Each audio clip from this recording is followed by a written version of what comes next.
Part 3. The Accumulating Disproportions of the Old Order.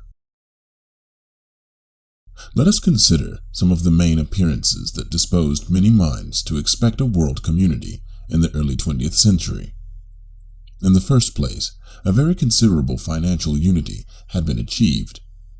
The credit of the city of London ran to the ends of the earth, and the gold sovereign was for all practical purposes a world coin, exchangeable locally for local expenditure within relatively slight fluctuations. Economic life was becoming very generalized. Over great areas, trade moved with but small impediments, and the British still hoped to see their cosmopolitan conception of a free trade accepted by the whole world. The International Institute of Agriculture in Rome was developing an annual census of staple production and reaching out towards a world control of commodity transport. Considerable movements and readjustments of population were going on, unimpeded by any government interference. Swarms of Russian Poles, for instance, drifted into eastern Germany for the harvest work and returned. Hundreds of thousands of Italians went to work in the United States for a few years and then came back with their earnings to their native villages. An ordinary traveler might go all over the more settled parts of the earth and never be asked for a passport unless he wanted to obtain a registered letter at a post office or otherwise prove his identity. A number of minor but significant federal services had also come into existence and had a sound legal standing throughout the world. The Postal Union, for example. Before 1914 Christian era, a written document was delivered into the hands of the addressee at almost every point upon the planet, almost as surely as, if less swiftly than, it is today. The Historical Documents Board has recently reprinted a small book, International Government, prepared for the Little Old Fabian Society during the Great War period by L.S. Wolfe, which gives a summary of such arrangements.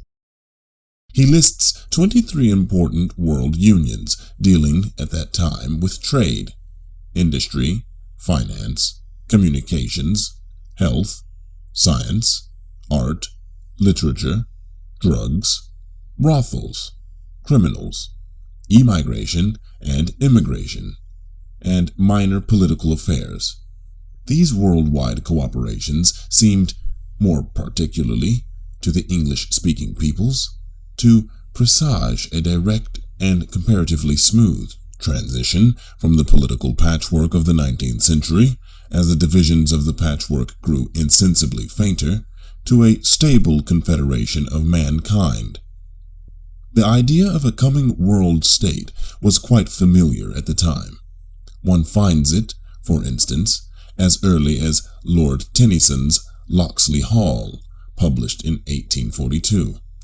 But there was no effort whatever to achieve it, and indeed no sense of the need of such effort. The world state was expected to come about automatically by the inherent forces in things.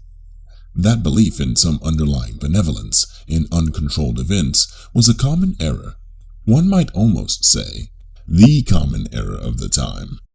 It affected every school of thought.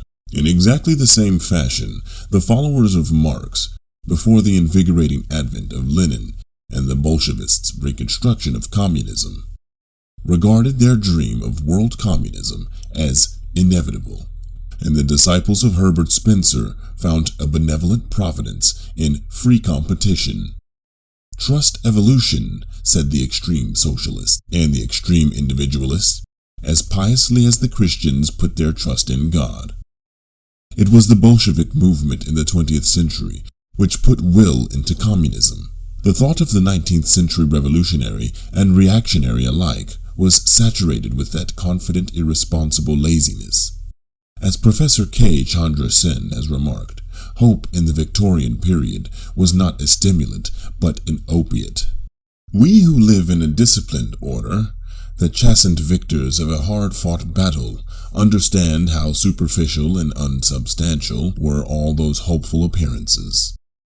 The great processes of mechanical invention, which have been described in our general account of the release of experimental science from deductive intellectualism, were increasing the power and range of every operating material force, quite irrespective of its fitness or unfitness for the new occasions of mankind.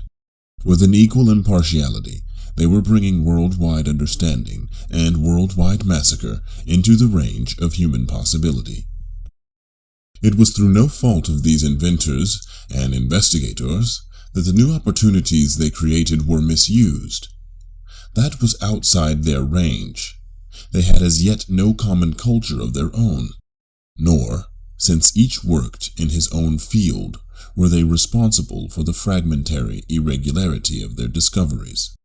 Biological and especially social invention were lagging far behind the practical advances of the exacter, simpler sciences.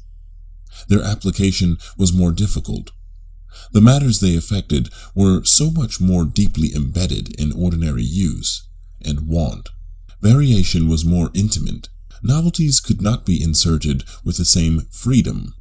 It was easy to supplant the coach and horses on the macadamized road by the steam engine or the railway, because it was not necessary to do anything to the road or the coach and the horses to bring about the change.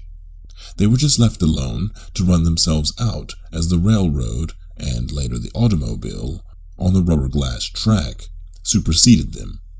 But men cannot set up new social institutions, new social and political and industrial relationships, side by side with the old in that fashion. It must be an altogether tougher and slower job. It is a question not of ousting, but of reconstruction. The old must be converted into the new, without ceasing for a moment to be a going concern. The overrunning of the biologically old by the mechanically new, due to these differences in timing, was inevitable, and it reached its maximum in the 20th century. A pathological analogy may be useful here. In the past, before the correlation and development in living organisms began to be studied, people used to suffer helplessly, and often very dreadfully, from all sorts of irregularities of growth in their bodies. The medical services of the time, such as they were quite unable to control them. One of these, due to what is called the neurium ratio in the blood, was a great overproduction of bone, either locally or generally. The suffered gradually underwent distortion into a clumsy caricature of his former self. His features became coarse and massive. His skull bones underwent a monstrous expansion. The proportions of his limbs altered, and the leverage of his muscles went askew.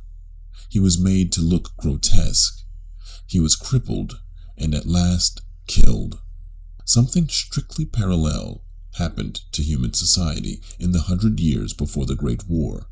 Under the stimulus of mechanical invention and experimental physics it achieved, to pursue our metaphor, a hypertrophy of bone, muscle, and stomach, without any corresponding enlargement of its nervous controls. Long before the Great War, this progressive disproportion had been dimly recognized by many observers. The favorite formula was to declare that spiritually, for the naive primordial opposition of spirit and matter was still accepted in those days, had not kept pace with material advance. This was usually said with an air of moral superiority to the world at large. Mostly, there was a vague implication that if these other people would only refrain from using modern inventions so briskly, or go to church more, or marry earlier and artlessly, or read a more spiritual type of literature, or refrain from mixed bathing, or work harder and accept lower wages, or be more respectful and obedient to constituted authority, all might yet be well. Beyond this sort of thing, there was little recognition of the great and increasing disharmonies of the social corpus until after the Great War. The young reader will ask, but where was the Central Observation Bureau? Where was the professional and student body which should have been recording these irregularities and producing plans for adjustment? There was no Central Observation Bureau. That did not exist for another century. That complex organization of discussion, calculation, criticism, and forecast was undreamt of. Those cities of thought, full of serene activities, came into existence only after the organization of the record and library network under the Air dictatorship between 2010 and 2030. Even the mother thought city, the World Encyclopedia establishment, was not founded until 2012. In the early 20th century, there was still no adequate estimate of economic forces and their social reactions. There were only a few score professors and amateurs of these fundamentally important studies scattered throughout the earth. They were scattered in every sense. Even their communications were unsystematic. They had no powers of inquiry, no adequate statistics, little prestige. Few people heeded what they thought or said.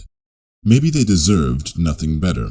They bickered stupidly with and discredited each other. They ignored or willfully misunderstood each other. It is impossible to read such social and economic literature as the period produced without realizing the extraordinary backwardness of that side of the world's intellectual life.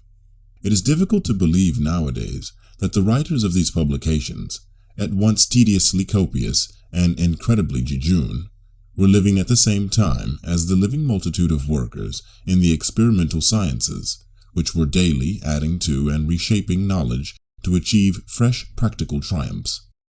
From 1812 Christian era, when public gas lighting was first organized, to the outbreak of the Great War, while the world was being made over anew by gas, by steam, by oil, and then by the swift, headlong development of electrical science, while the last terra incognita were being explored and mapped, while a multitude of hitherto unthought of elements and compounds and hundreds of thousands of new substances were coming into use, while epidemic diseases were being restrained and driven back, while the death rate was being halved, and the average duration of life increased by a score of years, the social and political sciences remained practically stagnant and unserviceable.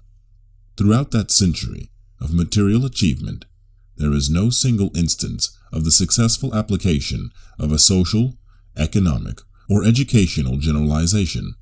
Because of this belatedness of the social sciences, the progressive dislocation of the refined, if socially limited and precarious civilization of the more advanced of the 18th and 19th century sovereign states went on without any effectual contemporary understanding of what was straining it to pieces. The Europeans and the Americans of the early 20th century apprehended the social and political forces that ravaged their lives hardly more clearly than the citizens of the Roman Empire during its collapse. Plenty, and the appearance of security, happened. Then debacle happened. There was no analysis of operating causes. For years, even quite bold and advanced thinkers were chased by events. They did not grasp what was occurring at the time. They only realized what had really occurred long afterwards. And so they never foresaw. There was no foresight, and therefore still less could there be any understanding and control. Part 4. Early attempts to understand and deal with these disproportions. The criticisms of Karl Marx and Henry George. There are, however, one or two exceptions to this general absence of diagnosis in the affairs of the 19th and 20th century of the Christian era, which even the student of general history cannot ignore. Prominent among them is the analysis and forecasts of economic development made by Karl Marx and his associates. In any case, Marxism would have demanded our attention as a curious contemporary realization of the self-destroying elements in the business methods of the 19th century, but its accidental selection as the ostensible creed of revolutionary Russia after the Tsarist collapse gives it an almost primary importance in the history of kinetic ideas. Karl Marx, 1818 to 1883, was the son of a Christianized Jewish lawyer of Treves, of considerable social pretensions. He had an excellent university career at Bonn and Berlin, assimilated the radical thought of his time, and became the lifelong friend of the far more modest and gifted Friedrich Engels, 1820 to 1895, a Lancashire calico dealer. Under the inspirations of Engels and the English socialist movement of Robert Owen, Marx elaborated the theory of economic development, which is the substance of Marxism. It is embodied in a huge unfinished work, Das Kapital, and summarized in a Communist Manifesto, 1848, drawn up by Engels and himself. These, and indeed all his writings, together with an able digest and summary, are to be found in the Library of Historical Thought, volumes 17,252-9. His chief merit lies in his clear recognition of the ultimate dependence of social and political forms and reactions upon physical necessity, the materialist conception of history. His chief fault was his insane hatred of the middle classes, bourgeoisie, due mainly to his pose as a needy aristocrat, and embittered, it may be, by his material and intellectual dependence on the traitor Engels. His own attempts to apply his theories by conspiracy and political action were inept and futile. He died in London a disappointed and resentful man, quite unaware of the post-humanist fame that awaited his doctrines. It was the organization of his followers into the disciplined Communist Party and the modernization of his doctrines by the genius of Lenin that made his name a cardinal one in history. It is interesting to consider his general propositions now in the light of accomplished events, and note the hits and misses of those heroic speculations. Heroic, that is to say, measured by the mental courage of the time. Nowadays, every schoolboy knows that the essential and permanent conflict in life is a conflict between the past and the future, between the accomplished past and the forward effort. He is made to realize this conflict in his primary biological course. Therein he comes to see, and in part to understand, the continual automatic struggle of the thing achieved to hold the newborn individual, the newborn idea, the widening needs of the species, in thrall. This conflict, he is shown, runs through all history. In the old classical mythology, Saturn, the conservative head god, devoured all his children until at last one escaped to become Jove, and of how Jove bound Prometheus in his turn, every lover of Shelley can tell.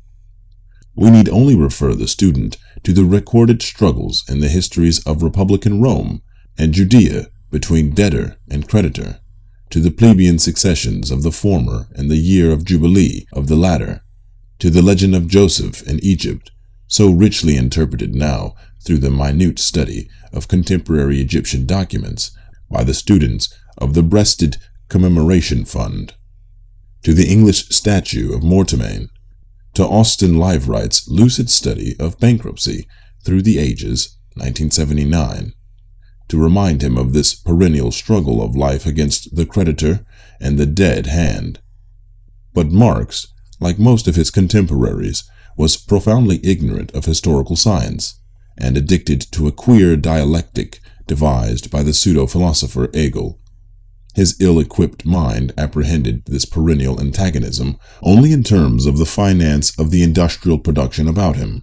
The entrepreneur, the capitalist, became the villain of his piece, using the prior advantage of his capital to appropriate the surplus value of production, so that his share of purchasing power became more and more disproportionately great.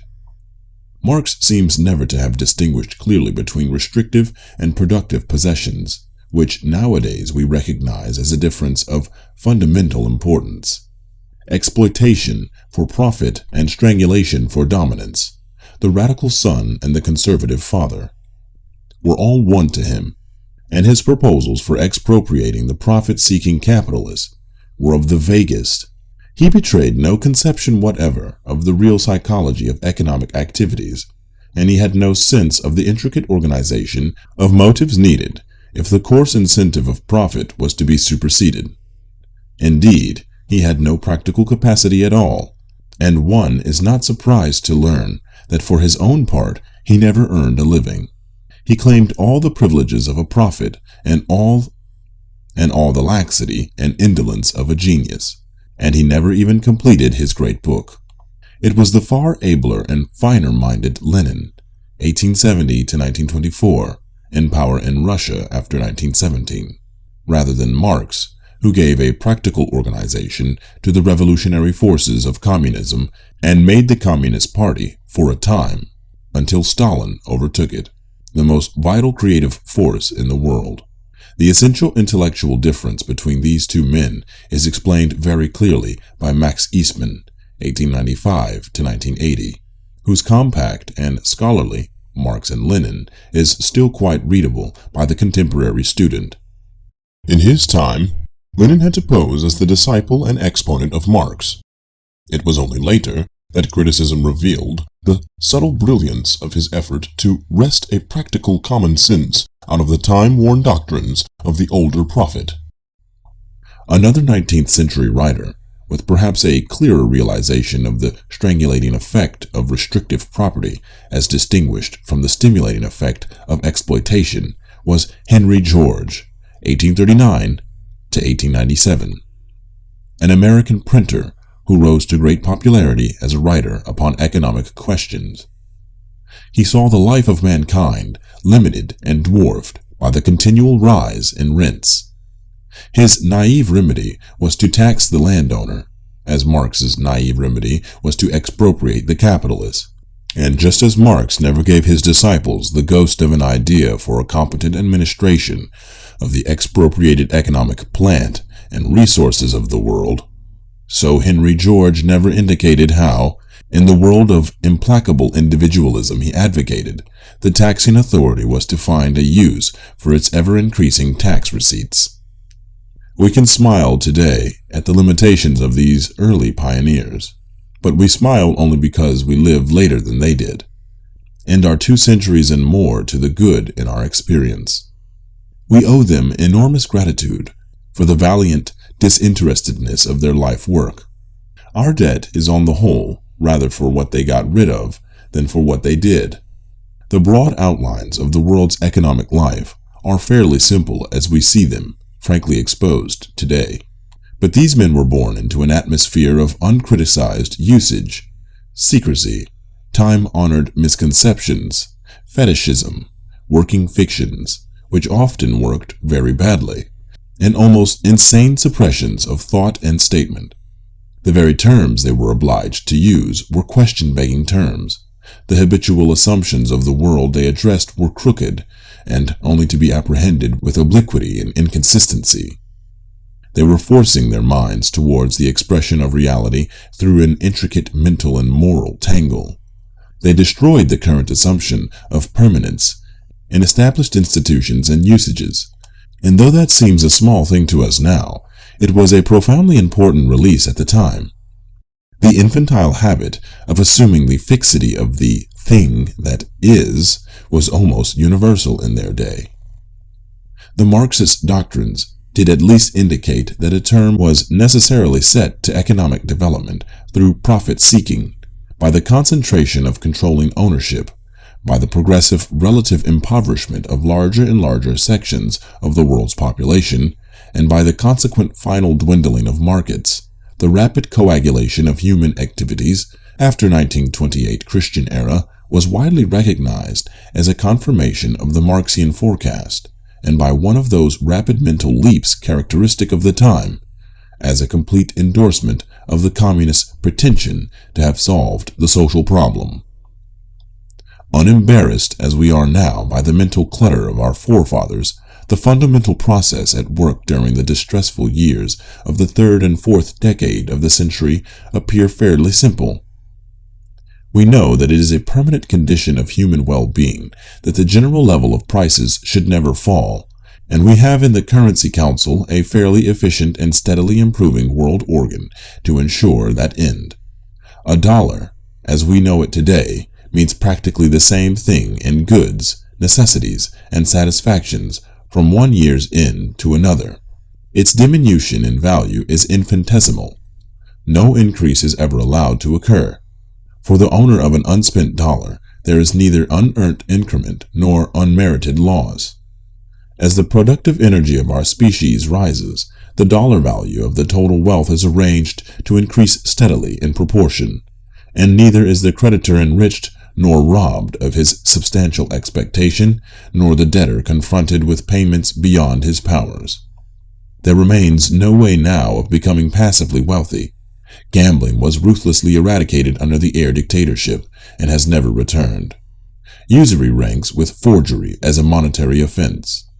Money is given to people to get what they want and not as a basis for further acquisition, and we realize that the gambling spirit is a problem for the educationist and mental expert. It implies a fundamental misunderstanding of life. We have neither speculators, shareholders, private usurers, or rent lords. All these independent types have vanished from the earth. Land and its natural resources are now owned and administered either directly or by delegation, by a hierarchy of administrative boards representing our whole species. There are leaseholding cultivators and exploiting corporations with no right to sublet, but there is no such thing as a permanent private ownership of natural resources, making an automatic profit by the increment of rent. And since there is, and probably always will be now, a continual advance in our average individual productive efficiency by which the whole community profits, there follows a continual extension of our collective enterprises and progressive release of leisure, and a secular raising of the standard of individual life to compensate for what would otherwise be a progressive diminution in the number of brains and hands needed to carry on the work of the world. Human society, so long as productive efficiency increases, is obliged to raise its standards of consumption and extend its activities year by year, or collapse. And if its advance does not go on, it will drop into routine, boredom, viciousness, and decay. Steadfastly, the quantity and variety of things must increase. These imperative conditions, which constitute the ABC of existing order, seem so obvious today that it is with difficulty we put ourselves in the place of these 20th century folk, to whom they were strange and novel. They were not yet humanized in mass. They still had the mentality of the struggle for existence.